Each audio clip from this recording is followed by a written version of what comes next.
की शुरुआत की थी। उसमें हमने देखा था फ्रांस की तत्कालीन स्थितियां, फ्रांस में क्रांति क्यों हुई थी। जैसा कि हम जानते हैं कि बुर्बो वंश का राजकुमार लुई 16वां फ्रांस की राजगद्दी में बैठा था और फ्रांस का जो राजा था वो एक निरंकुश राजा था, क्योंकि वो कहता था कि मैं ही फ्रांस हूँ, मेरी इच्छा ही फ्रांस है। तो इससे ये सिद्ध होता है कि उस समय के जो राजाओं को था उनको दैवीय अधिकार प्राप्त थे, वो अपने आप को दैवीय अधिकार से युक्त मानते थे। वे ऐसा सोचते थे कि उनके पास ईश्वर की शक्ति है, इसलिए वो जो कुछ करेंगे वो राष्ट्र के हित में करेंगे। मगर वो एक तरफ से निरंकुश राजा थे, प्रजा के हित में कोई कार्य नहीं करते थे, अपने ऐशो आराम पे बहुत सारा पैसा खर्च करते थे। ठीक है, हमने उस समय की सामाजिक परिस्थिति देखी। पूरा फ्रांस 3 स्टेट में बटा हुआ था और सबसे अधिक भार तीसरे स्टेट के लोगों पे हुआ करता था। तो तीसरे स्टेट के लोगों पे उस समय हमने देखा था कि सरकार ने और राजा ने उन पे करों की वृद्धि कर दी थी, क्योंकि राजकोष खाली था। राजकाज के खर्चे चलाने के लिए सरकार को करों में वृद्धि करनी पड़ रही थी।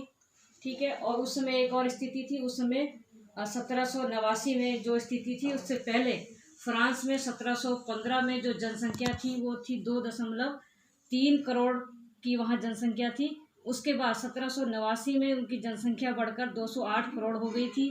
तो फ्रांस की क्रांति के पीछे एक कारण वहाँ की जनसंख्या वृद्धि को भी माना जाता है, क्योंकि जनसंख्या वृद्धि के कारण वहाँ अनाज की जो है वो कमी हो गई थी। अनाज की जब कमी हो गई तो अनाज की मांग बढ़ने लगी। अनाज की मांग बढ़ने के कारण वहाँ के लोग जो मुख्य परंपरागत खाना था उनका पाव रोटी की जो कीमतें थी बहुत ज़्यादा होने लगी। ठीक है, जिससे लोग बहुत परेशान हो गए। और साथ ही वहाँ जो कारखानों में काम करने वाले जो मजदूर थे, उनके जो मालिक थे, वो बढ़ती महंगाई के अनुसार उनकी मजदूरी में वृद्धि नहीं कर रहे थे, जिसके कारण गरीब और गरीब होता जा रहा था, अमीर और अमीर होता जा रहा था। ठीक है, और उसके साथ ही वहाँ पे कभी अगर सूखा, अकाल या ओले पड़ जाते, फसल चौपट हो जाती, तो उनकी स्थिति और ज़्यादा बुरी हो जाती थी। किसानों की, कामगारों की, उनके सामने जीविका का संकट उत्पन्न हो जाता था। तुम्हारी बुक में एक कॉलम बना रखा है जीविका का संकट, और उसके बाद किस प्रकार मृतकों की संख्या बढ़ती है। उस स्थिति तक हम देखते हैं कि वहाँ पे अनाज की कीमतों में वृद्धि होती थी। उसके कारण लोग अनाज खरीद नहीं पाते थे, खाद्य दंगे होते थे, कमज़ोर शरीर हो जाता था और अंत में महामारियाँ फैलती थी। महामारी के कारण जीविका संकट उत्पन्न हो जाता था। ठीक है, तो ये ऐसा प्राचीन राजतंत्र में अक्सर होता था और इसके खिलाफ वहाँ के किसान और कामगार विद्रोह किया करते थे। मगर उनका जो विद्रोह था वो केवल मौखिक होकर रह जाता था। उनके पास अपने साधन या कार्यक्रम नहीं होते थे, तो उनका विद्रोह केवल विद्रोह मात्र रह जाता था। मगर 18वीं सदी में जब 1789 में उनका विद्रोह किस प्रकार क्रांति में बदला, उसके पीछे वहाँ एक नया वर्ग उभरा जिसको मध्य वर्ग के नाम से जाना जाता है। तो ये जो मध्य वर्ग था ये अन्य वर्ग की अपेक्षा क्या था, एक समृद्ध और शिक्षित वर्ग था। समृद्ध किस प्रकार हुआ था, तो इस वर्ग के लोगों ने क्या किया था, वो अन्य देशों के साथ, समुद्र पार के देशों के साथ व्यापार करते थे, ऊनी और रेशमी वस्तुओं का उत्पादन करते थे, उनका अन्य देशों को निर्यात करते थे और उस निर्यात से उन्हें जो पैसा मिला उससे उन्होंने संपत्ति अर्जित की। ठीक है, और इन सौदागरों के अलावा इस उभरते मध्य वर्ग में प्रशासनिक सेवा के लोग और उनके साथ ही वकील आदि लोग भी थे, और इन लोगों के साथ ये पढ़े लिखे समाज के वर्ग के लोग थे। इनका अपना एक नया विचार था। इन लोगों ने उस विशेष जन्मना विशेषाधिकार के खिलाफ लोगों को तैयार किया। साथ ही यहाँ कुछ फ्रांस में ऐसे दार्शनिक हुए जिन्होंने लोगों की क्रांति को एक दिशा दी। उनमें से प्रमुख दार्शनिकों के नाम पुस्तक में उल्लेख किए गए हैं, मैं तुम्हें बता दूंगी, जैसे जॉन लॉक, जाक रूसो, ठीक है, और मॉन्टेस्क्यू। तो जॉन लॉक ने अपनी पुस्तक टू टिटरेज ऑफ गवर्नमेंट में जॉन लॉक ने राजा की दैवीय और निरंकुश अधिकारों के सिद्धांत का खंडन किया। उन्होंने कहा कि राजा को इस प्रकार के अधिकार नहीं मिलने चाहिए। इसी प्रकार मॉन्टेस्क्यू ने अपनी पुस्तक द स्पिरिट ऑफ लॉज में कहा है कि सरकार जो है वो क्या होनी चाहिए, 3 अंगों में विभाजित होनी चाहिए। वो अंग है विधायिका, कार्यपालिका और न्यायपालिका के बीच सत्ता का विभाजन होना चाहिए। इसके अनुसार सरकार चलाई जानी चाहिए, न कि एक राजा सरकार चलाए। ठीक है, तो इन दार्शनिकों के विचारों पे लोगों पे चर्चा होती थी। कॉफी हाउस, सैलून वगैरह में लोग आपस में चर्चा करते थे, उनके विचार अखबार में प्रदर्शित किए जाते थे। ठीक है, और इन विचारों पे गर्मा गर्म बहस होती थी। लोग आपस में बहस करते थे कि ये लोग कितना सही बोल रहे हैं हमारे राष्ट्र के लिए। ठीक है, तो इनके विचारों को आम लोगों तक पहुंचाने के लिए, जो अनपढ़ लोग होते थे उन तक इनके विचार पहुंचे, उसके लिए इनको आम बाजारों में इन पुस्तकों को जोर जोर से पढ़ा जाता था, ताकि वो लोग भी इनके विचारों से अवगत हो सके। ठीक है, तो इन सब विचारों से वहां की जनता प्रभावित हो रही थी। तो इसी बीच 1789 के साल में लुई सोल्वे ने सरकारी खर्चों को पूरा करने के लिए एक आदेश निकाला कि वो क्या करेगा, करों में वृद्धि करेगा।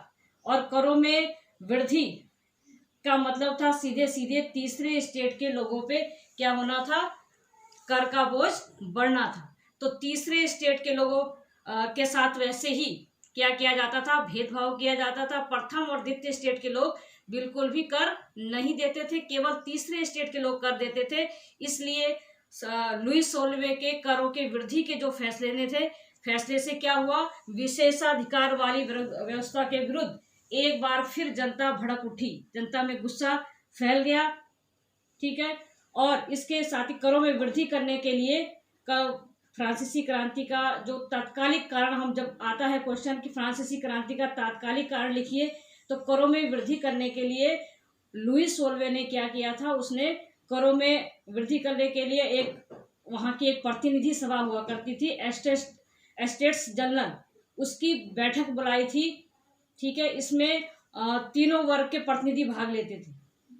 तीनों वर्ग के मतलब प्रथम स्टेट के, द्वितीय स्टेट के और तृतीय स्टेट के प्रतिनिधि भाग लेते थे।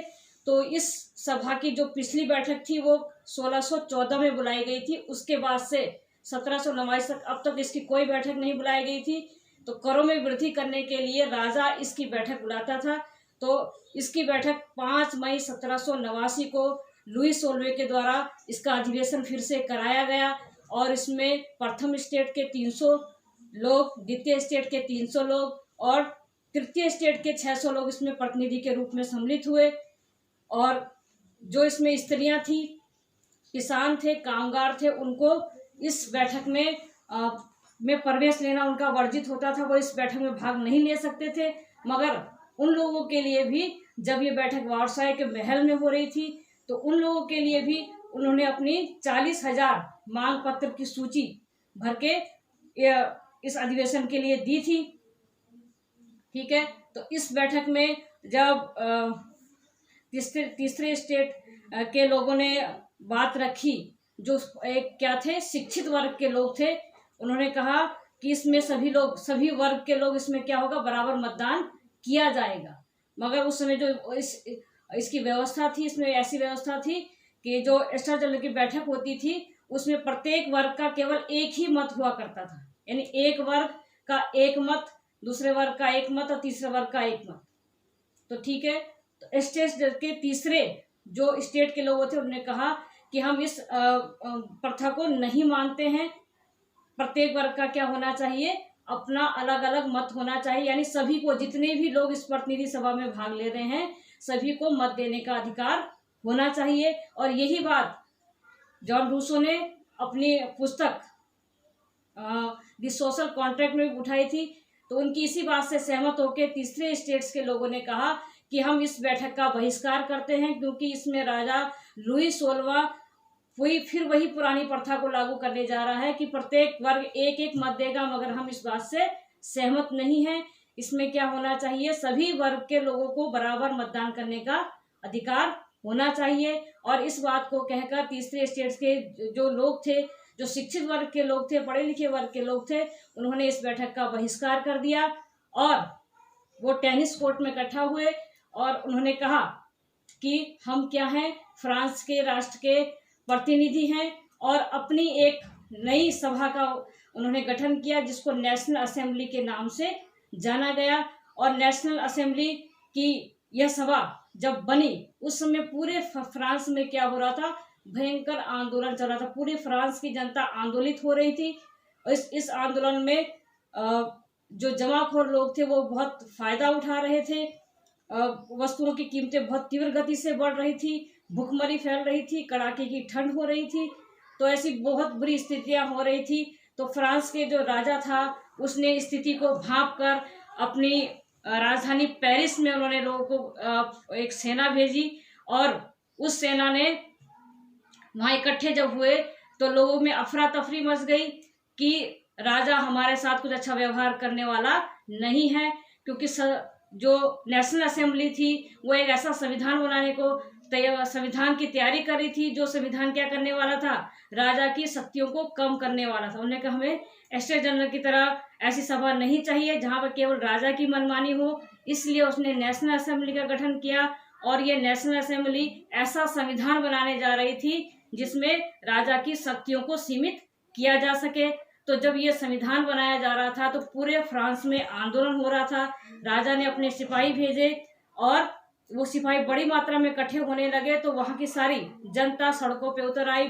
हजारों की संख्या में मर्द औरतें सड़कों में उतर आए और उन्होंने 14 जुलाई 1789 को बास्तिल के दुर्ग पे धावा बोल दिया, क्योंकि यही वह दुर्ग था जहाँ पे राजा के गोला बारूद या सैनिक रहा करते थे। तो ये दुर्ग लोगों के लिए क्या था, एक निरंकुश शक्तियों का प्रतीक था, और लोगों ने मिलके इस दुर्ग को नष्ट कर दिया।